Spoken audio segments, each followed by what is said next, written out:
Welcome to Ramnath recipes. இன்றைக்கி நம்ம ராம்நாத் ரெசிபீஸில் பிரண்டை சட்னி தான் செய்ய போகிறோம். இந்த பிரண்டை முழங்கால் வலிக்கு ரொம்ப சூப்பரான மருந்துன்னு கூட சொல்லலாம். வாரத்துக்கு ஒரு தடவையோ அல்லது 2 தடவையோ சாப்பிட்டு வந்தீங்கன்னா முழங்கால் வலி முற்றிலும் சரியாயிடும்.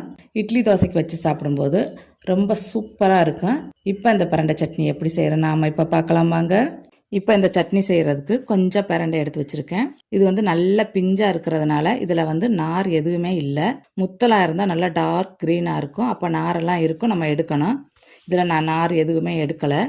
இதை ஒரு தடவை கழுவி மட்டும் எடுத்து வச்சுருக்கேன். இதோட அளவுன்னு பார்த்தீங்கன்னா இந்த மாதிரி 2 கைப்பிடி அளவுக்கு பிரண்டை எடுத்து வச்சுருக்கேன். இப்போ இது ஒரு ஓரமாக இருக்கட்டும். அடுத்து ஒரு கடாயில் 1 கரண்டி எண்ணெய் சேர்த்துட்டு எண்ணெய் சூடான உடனே 1 தேக்கரண்டி உளுந்து, 6 வரமிளகாய், 5 பல் பூண்டு, ஒரு கைப்பிடி சின்ன வெங்காயம் அல்லது 10லேருந்து 15 சின்ன வெங்காயம் சேர்த்துட்டு வதக்கி எடுத்துக்கலாம். இப்போ வெங்காயம் நல்லா வதங்கிருச்சு. இதுக்கப்புறமா நாம் ஒரு கைப்பிடி அளவுக்கு தேங்காய் சேர்த்துக்கிறேன். சேர்த்துட்டு கூடவே ஒரு சின்ன நெல்லிக்காய் சைஸில் புளியும் சேர்த்து கலந்து விட்டுக்கலாம்.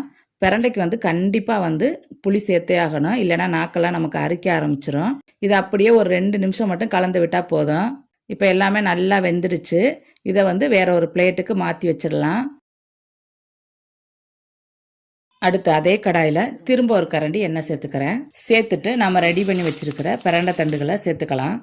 இது சேர்த்து இதோட கலர் சேஞ்ச் ஆகி வர்ற வர மீடியம் ஃப்ளேமில் வச்சு வதக்கி எடுத்துக்கலாம். இதை உணவே மருந்துன்னு கூட சொல்லலாம்.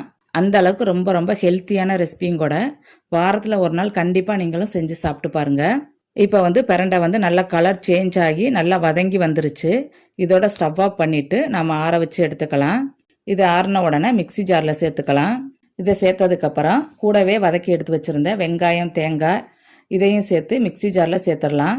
சேர்த்துட்டு இதுக்கு தேவையான அளவு உப்பு சேர்த்துட்டு அரைக்கிறதுக்கு தேவைப்பட்டால் கொஞ்சம் தண்ணியும் சேர்த்து அரைச்சி எடுத்துக்கணும். இந்த மாதிரி அரைச்சி எடுத்துக்கோங்க. இப்போ அரைச்சி எடுத்ததை வேற ஒரு பாத்திரத்துக்கு மாற்றிக்கலாம். மாற்றின பின்னாடி மிக்சி ஜாரில் கொஞ்சம் தண்ணி ஊற்றி அதையும் அலசி ஊற்றிக்கிறேன். தண்ணி அலசி ஊற்றினதுக்கப்புறம் ஒரு தடவை கலந்து விட்டுக்கலாம். இதோட நமக்கு பிரண்டை சட்னி சூப்பராக ரெடி ஆயிடுச்சு. கடைசியாக ஒரு தாளிப்பு மட்டும் கொடுத்துக்கலாம்.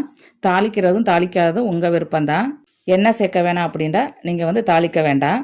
அடுத்து ஒரு பேனில் 1 கரண்டி எண்ணெய் சேர்த்துட்டு எண்ணெய் சூடானதுக்கப்புறம் 1/2 தேக்கரண்டி கடுகு, 1 வரமிளகாய், 1 கொத்து கருவேப்பிலை சேர்த்து இதெல்லாம் வறுத்து விட்டு அப்படியே சட்னியில் சேர்த்துடலாம். அவ்வளோதான், நமக்கு பிரண்டை சட்னி சூப்பராக ரெடி ஆயிடுச்சு. இந்த ஹெல்த்தியான பிரண்டை சட்னியை நீங்களும் பிரண்டை கிடைக்கும் போது செஞ்சு சாப்பிட்டு பாருங்கள்.